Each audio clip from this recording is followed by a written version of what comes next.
Hola, ¿cómo están? Bienvenidos a una nueva entrevista de Carta Política. El tema que nos trae en esta ocasión vuelve a ser nada más y nada menos que Cuba. Recordemos que este domingo en Cuba se realizó un referéndum para definir la ratificación o rechazo de un nuevo código de familia que, entre otras cosas, traía a Cuba el matrimonio igualitario, convirtiéndolo en el país número 34 en hacerlo.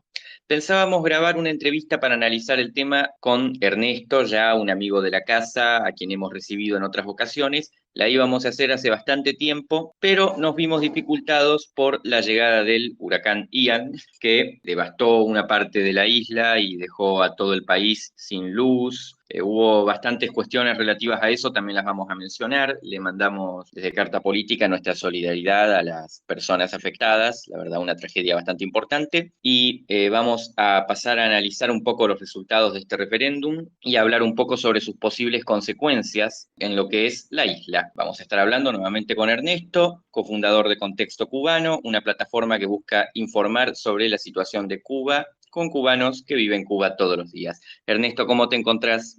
Hola, un gusto estar aquí de nuevo informando sobre Cuba. Espero que estén todos bien por allá, por Argentina. Nos encontramos bien por acá, muchas gracias. Ernesto, ¿cómo está todo después del huracán? ¿Algo que comentar al respecto? Bueno, el huracán pasó por el occidente del país y realmente generó daños considerables, sobre todo en Pinar del Río, que es la provincia que atravesó, ¿no? Creo que la atravesó siendo de categoría 3, bastante fuerte. Entonces, bueno, hubo derrumbes. Aquí en La Habana creo que hubo 5 derrumbes. Hubo daños considerables en todo el país y entonces fueron muy pocas pérdidas de vida, por suerte. Y entonces nada, estamos tratando de recuperarnos ahora. El país entero se quedó sin luz entre ayer y antier. Quitaban y ponían la corriente de forma intermitente. Hubo ratos que no había internet ni cobertura de ningún tipo. Hoy la situación va mejorando, ¿no? Ya se va recuperando el país, pero sí hubo un impacto importante, ¿no? En la situación aquí en Cuba. Bueno, la verdad bastante triste todo lo que está comentando. Esperamos que todo se resuelva a la brevedad y bueno, como bien dijiste, con la menor cantidad de víctimas posibles, la menor cantidad de damnificados. Pero lo que nos trae acá en esta ocasión es el referéndum que tuvo lugar este domingo. Si nos podés comentar un poco, Ernesto, ¿qué fue lo que ocurrió? ¿Qué se votaba? ¿Cuáles fueron los resultados? Sí, claro. A ver, el referéndum que hubo el domingo pasado, el 25 de septiembre, fue la culminación de un proceso legislativo que llevaba ya bastante tiempo. Esto viene desde la aprobación de la constitución nueva que se aprobó en referéndum en el 2019. Dentro de esa constitución se iba a incluir como muy sutilmente aceptar el matrimonio igualitario. Al final esto no lo quitaron porque a ver, mi percepción es que iba a afectar el resultado del referéndum y lo dejaron para un posterior código de las familias, porque después de la aprobación de la Constitución dejó claro que hacía falta un nuevo marco legal en muchas áreas, ¿no?, de la legislación cubana para darle apoyo a esta nueva Constitución que cambiaba bastantes cosas. Entre esas cosas estaba el Código de la Familia, porque el antiguo es de los años 70, un código es totalmente desactualizado que no representa la realidad actual de las familias cubanas. Entonces, bueno, se hicieron creo que 25 borradores. Este era el número 25, me parece, o 24. Después de tantos borradores, después de que se discutió en diferentes instancias en el gobierno, lo aprobó la Asamblea Nacional unánimemente, qué casualidad, es una sorpresa. Bueno, lo llevaron a los centros de trabajo, lo discutieron con las personas, les recogieron como las inquietudes de las personas. Al final la comisión que cambia las cosas es una comisión especializada, decide si agregar o no los cambios. Finalmente la Asamblea Nacional lo aprueba en junio, decidieron que el referéndum iba a ser el 25 de septiembre. El referéndum se desarrolló de forma bastante normal, aquí no es común que haya violencia en ningún tipo de este tipo, ¿no? No es común realmente, porque a ver, tampoco hay oposición legal, entonces no se ve este tipo de cosas. Entonces, al final, en la participación en este proceso fue del 74,1%, todavía no están los resultados definitivos, porque faltaban unas circunscripciones por dar datos, pero no debe variar mucho más, 74,1%. Entonces, esta participación se puede ver como alta en otros lugares del mundo, pero para Cuba es una participación porque el gobierno está acostumbrado a que haya una participación mucho más alta, ya que tiene un poder de movilización y de presión sobre las personas importante. No llegan a la violencia, o sea, a obligarte de forma violenta a votar, pero sí ejercen presión para que uno vaya a votar, porque al final es su manera de recibir legitimidad y poder decirle al mundo que hubo una gran participación. Entonces, la participación 74,1%. Esto ya es baja respecto al referéndum constitucional del año 2019, que fue del 90%. Y normalmente Cuba tiene una participación más alta, del 95 por ahí por ciento aproximadamente. Entonces, bueno, esto es un cambio importante respecto a consultas anteriores, que no han habido muchas, pero bueno, también se puede comparar con las elecciones que se hacen aquí, que con sus características, ¿no? Unipartidistas, etcétera. No se puede hacer campaña electoral como tal, los candidatos no pueden hacer campaña. Eh, Simplemente se publica su biografía y ya la persona, la gente va supuestamente. Entonces, dentro de esa participación del 74%, votaron, a ver, porque ellos cuentan los votos válidos. Con que 50% más uno de los votos válidos dijera que sí, se aprobaba el código. Entonces, dentro de los votos que se ejercieron, más del 5% fueron nulos, bastante alto. Y dentro de los votos válidos, los que dijeron sí fueron el 66%, que ese por ciento decrece cuando se suman los votos nulos, se decrece al 62%, pero bueno, ellos ponen 66% como sí. Y votaron que no el 33% de los votos válidos. Se aprobó el código. Ahora bien, esto es un mal resultado también para ellos, porque si se hace la matemática, los cálculos, uno se da cuenta que del padrón electoral la mayoría de la gente no votó que sí. Votó que sí el 44%, 46%. La mayoría de la gente no votó que sí. Y esto es algo siempre durante el periodo revolucionario, de que la mayoría de la gente no apoya lo que dice el gobierno. Esto es algo que cambia mucho. La tensión fue altísima, tanto que más personas se abstuvieron de las que votaron que no. Y esto también es importante. Lo que, por supuesto que dentro de la propaganda de ellos no van a hacer este análisis y simplemente van a decir que ganó el sí por un por ciento bastante alto realmente, que supuestamente representa un consenso, pero bueno, es que era de esperarse que ganara el sí, porque el nivel de poder que tienen sobre los medios de información y la hegemonía que tienen informativa, si no ganaban es que lo estaban haciendo muy mal realmente.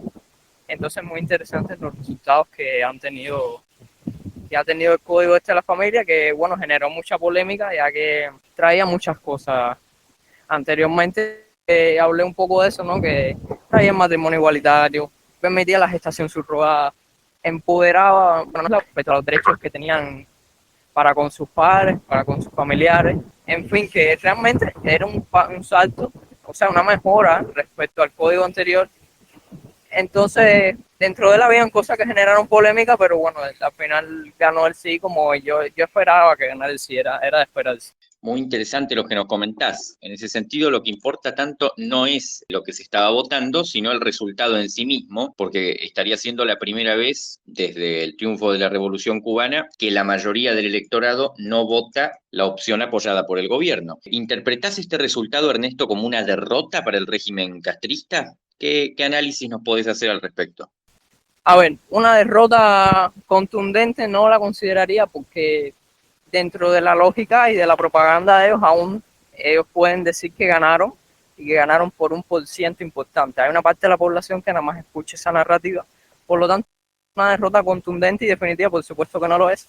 Pero para como un poquito más, que a lo mejor trata de hacer otro análisis, que no digo que sea el único, pero bueno, yo diría que representa un retroceso en el poder sobre la información, el poder sobre la gente que tiene el gobierno. Es un cambio importante, que la mayoría de la gente ha votado por lo que ellos dicen. Una derrota contundente no es, pero sí es algo que seguramente les haya alarmado de alguna manera, porque dice mucho de todo lo que ha pasado desde la última vez que hubo un proceso similar, que fue en el 2019. Desde el 2019 han pasado muchas cosas en Cuba que ha llevado a la gente a cambiar su forma de pensar o a exteriorizarla aún más, porque hay mucha gente que pensaba como piensa ahora desde hace mucho, pero no lo exteriorizaba. Entonces, bueno, realmente creo que es otro paso más en el cambio que está sucediendo en Cuba. No, ahora mismo no se podría decir en la dirección exacta en que va, pero es un cambio. Se ve que el país está cambiando.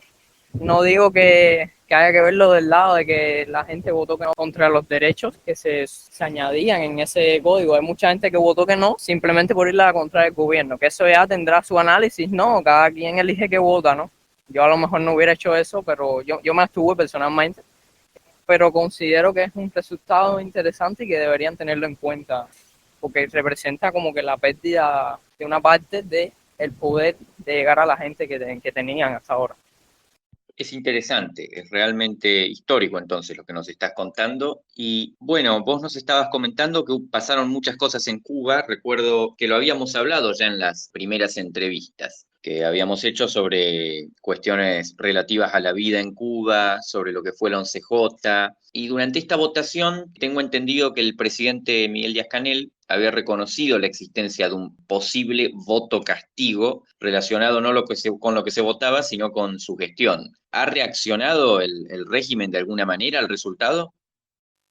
Como tal, reconocer lo que hay un voto castigo, no. Pero es muy interesante de que él haya dicho eso porque me parece que es que conoce, o sea, si él lo dice es porque conoce esa posibilidad, esa realidad, y creo que en parte eso fue lo que sucedió. No fue mayoritario, por supuesto. La mayoría de la gente no votó que no. Otros se decidieron abstenerse, pero me pareció muy interesante que lo hiciera y sobre todo mientras se realizaba la votación, creo que me comentaste eso, que fue un error terrible porque puede haber envalentonado más gente a abstenerse o a votar que no. Es muy interesante que le haya dicho eso. Puede ser que sí, que parte del voto o no y de la abstención haya sido como un voto castigo por la situación del país en general. Y no veo una reacción en esa dirección. Para ellos simplemente ganaron y ganó el amor y el amor es ley y todo eso que es parte, ¿no?, de las consignas que ahora dicen de que se aprobó, ¿no? Y no veo una reacción por esa dirección. Ahora vino el ciclón, realmente eso desvirtuó un poco la cobertura de noticias, ya no se habla casi del código como tal, que antes de que hubiera referéndum era todo el tiempo código, sí, código, sí, código, sí, en la televisión no paraba. Ahora no se habla casi de eso porque están en ciclón. Y bueno, pienso que la mejor respuesta que le han dado es tratar de atender a la gente durante el ciclón, ¿no? Supongo que esa tal vez sea la respuesta que se le podría ver, ¿no? Para seguir ganando apoyo normal, movilizar todos los recursos para que haya la menor cantidad de pérdidas de vidas humanas y de daños materiales posibles. Eso es lo único que queda, pero como tal una respuesta política no ha habido sobre este voto castigo. Sí, yo recuerdo haber mencionado que Díaz-Canel cometió bastantes errores y también bueno, todo el gobierno cubano cometió bastantes errores durante este proceso. Habían hecho una abierta movilización por el sí y podrían haber aprovechado un triunfo o un voto alto del no para decir que en Cuba había una democracia. De todas formas, durante el proceso electoral se vio una enorme, o por lo menos un aumento de la afluencia de personas que ejercían un derecho legal en Cuba, del que vos me habías comentado en su momento, que era el de quedarse a observar y vigilar el escrutinio una vez terminado el proceso, y muchas personas fueron a hacerlo con el propósito de determinar si había ganado el no o si había habido una alta tasa de abstención. Se reportaron algunos problemas con las autoridades, pero que de todas formas muchos pudieron ejercer este derecho. ¿Qué nos podés decir de esto, Ernesto? Bueno, realmente hubo varias personas que participaron en el conteo. Yo participé, yo fui. A pesar de que me abstuve, quise ejercer ese derecho para ver el resultado en mi mesa electoral y compararlo con el nacional. Porque al final esa es una buena forma de medir qué tanto fue la posibilidad de que hayan hecho fraude. Se sumaron muchas personas por una iniciativa del medio independiente del Toque de reportar los resultados por Twitter. Muchas personas se fueron sumando. Creo que en contexto cubano contabilizamos como, no recuerdo bien si fueron 20 o más mesas que las sumamos para dar un resultado aproximado y se acercó bastante al resultado oficial. Y bueno, considero que es una experiencia importante, que es una muestra de civismo, es una muestra de que la gente está ganando conciencia de sus derechos y está muy bien realmente que muchas personas se hayan sumado a esto. Debo decir que a muchas personas, incluyendo a mí, no nos quisieron dar el porciento de, o sea, la cantidad de personas que participaron, que respecto a la cantidad de electores de la mesa para sacar el porcentaje de participación. Eso no me lo quisieron dar. Me dijeron que eso no se debe, la expresión fue, esos números no se deben dar, me dijeron algo así. Entonces, bueno, no pude sacar el porcentaje de participación, como muchas personas, otros sí, muy pocos, pero hubo mesas que sí vi que lo reportaron. Entonces, bueno, me parece una experiencia muy interesante y que aporta, ¿no? Al final, porque al final es una medida para saber si hubo fraude o no, y por lo visto parece que si hubo fraude no fue por el lado del resultado como tal, ¿no? Del sí y el no. Si lo hubo, más bien sería por parte de la participación, que no hay manera de comprobarlo porque esa información la tienen ellos nada más. Nuestras autoridades electorales no son independientes, están ligadas al gobierno. No hubo observadores independientes en el escrutinio. Lo que no está permitido es estar durante todo el proceso. Entonces, bueno, ese sería donde se pudo haber dado el fraude, en la parte de la participación. En ese sentido, podríamos estar ante una recuperación de lo que es la sociedad civil, por lo que nos estás comentando, aunque hablábamos de una votación un poco más transversal, ¿no? En la que también podía haber personas que votaran sí por ampliar derechos, pues personas que votaran no, no por oponerse precisamente al matrimonio igualitario, sino al gobierno. ¿Cuáles son las próximas elecciones en Cuba, Ernesto? ¿Se puede esperar a un resultado similar en términos de participación, una reacción social similar a la vista en las elecciones, una reacción cívica similar? A ver, yo considero que la participación fue más alta porque una parte de las personas que se consideran opositoras o que simplemente no apoyan el sistema de gobierno actual, pues participaron, buena parte participó, yo diría. Unos por el sí, porque decían que, bueno, que en este código se añadían nuevos derechos y eso no deja de ser verdad. Otros fueron por el no, por castigar al gobierno, por lo que haya sido. Entonces, bueno, ahí tenemos esa participación, 74%. Pero yo considero que, bueno, a ver, ahí se ve que la sociedad civil se ha fortalecido porque como que ya hay un debate, aunque no sea en medios oficiales, porque ese debate no se dio en los medios oficiales, nada más se habló del código sí, se va dando un debate, ¿no? Ya de las diferentes posturas que hay que adoptar, personas que llaman al sí, personas que llaman al no, personas que van al conteo de votos. Eso demuestra que la conciencia de la gente se ha desarrollado en ese aspecto. Ahora bien, en las elecciones que vienen, que son las municipales, el 27 de noviembre, considero que la opción de cualquier persona que no esté de acuerdo con el estado de las cosas actuales va a ser la abstención, porque realmente ya en esas elecciones no hay derechos en juego, no hay nada en juego como tal. Es que no hay nada en juego, porque gane quien gane va a ser todo igual. Ese es el problema. Entonces me parece que la opción de toda la oposición, a menos creíble, va a ser la abstención y creo que se van a unir en esto y creo que la participación va a ser mucho más baja. No sé, diría 60% o algo así, si no hacen fraude, claro, porque es tan fácil como que desde arriba desean dar un por ciento que les dé la gana y no hay manera de comprobar que es falso o que es verdadero.